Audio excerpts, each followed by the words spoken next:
qui est un peu troublant, Mathieu Hoc. Oui, en effet, on a une forme de deux poids, deux mesures, c'est-à-dire l'idée que la parole présidentielle s'est engagée sur le réarmement militaire et avec tout ce que ça implique, et surtout l'idée, et c'est surtout ça qu'on peut reprocher au président de la République, c'est qu'un réarmement militaire, ça ne se décrète pas, ça s'opère concrètement dans les faits, c'est-à-dire qu'il faut, effectivement, comme l'a dit Raphaël Steinville, libérer le financement et le porter non pas à plus de 2%, mais au moins à 4%, c'est ce que demandent les militaires pour justement financer un effort massif de réarmement, parce qu'on souffre d'une armée d'échantillonnage, c'est-à-dire une armée qui est présente sur tous les terrains, les champs d'opération, mais qui n'est pas suffisamment déployée en termes de moyens. Et puis le deuxième qui fait que c'est un deux poids deux mesures, c'est qu'on a aujourd'hui la parole présidentielle qui est assez faible, assez isolée sur le terrain de la résolution des conflits. On a un président de la République qui, malheureusement pour la France, et c'est malheureux, n'arrive pas à pouvoir à faire peser la France dans la résolution des grands conflits mondiaux, que ce soit en Europe, alors qu'il dit qu'il faut se passer en économie de guerre pour aider l'Ukraine,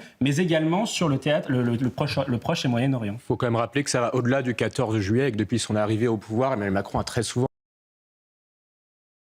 Bien gentil, on va aller ailleurs. Tout à fait. Et ce qu'on voit en fait depuis le début de la crise, c'est ce qu'a dit Marc Varnaud, c'est j'ai fait les mêmes calculs et j'arrive à peu près au même résultat, j'étais à 450 millions, c'est que Total Énergie et le secteur privé fait davantage pour le pouvoir d'achat des Français que l'État. Parce que l'État aujourd'hui, malheureusement, est fauché parce qu'il affiche dans la loi de finances de 2026 un déficit public de 124,4 milliards d'euros inscrit dans la LFI 2026. Et aujourd'hui, se pose la question, comment faire pour soutenir le pouvoir d'achat ? Effectivement, le gouvernement ne peut plus baisser les taxes parce qu'il n'a pas assez de moyens.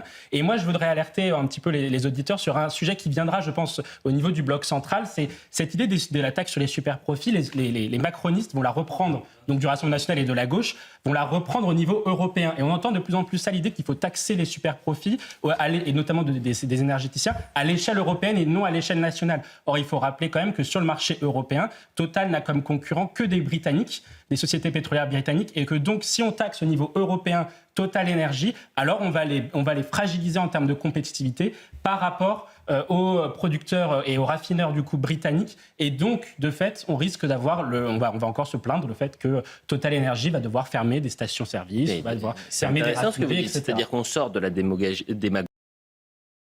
Revenons en France. Mathieu Hoc, ça dit quoi de l'état de notre société ?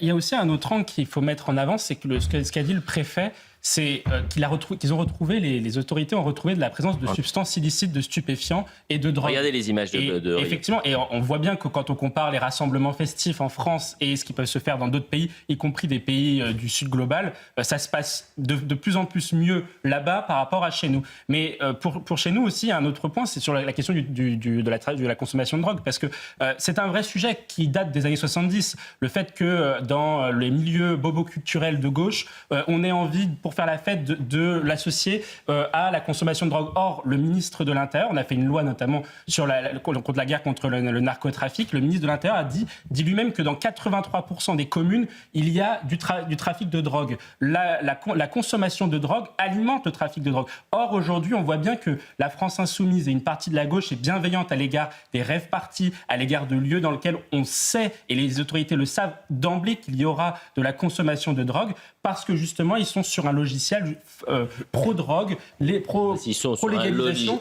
Pro-légalisation. Je pense qu'ils sont pro-drogue. En tous les cas, ils sont peut-être pour, et certains le disent ouvertement, un assouplissement de certaines drogues, et notamment les drogues douces.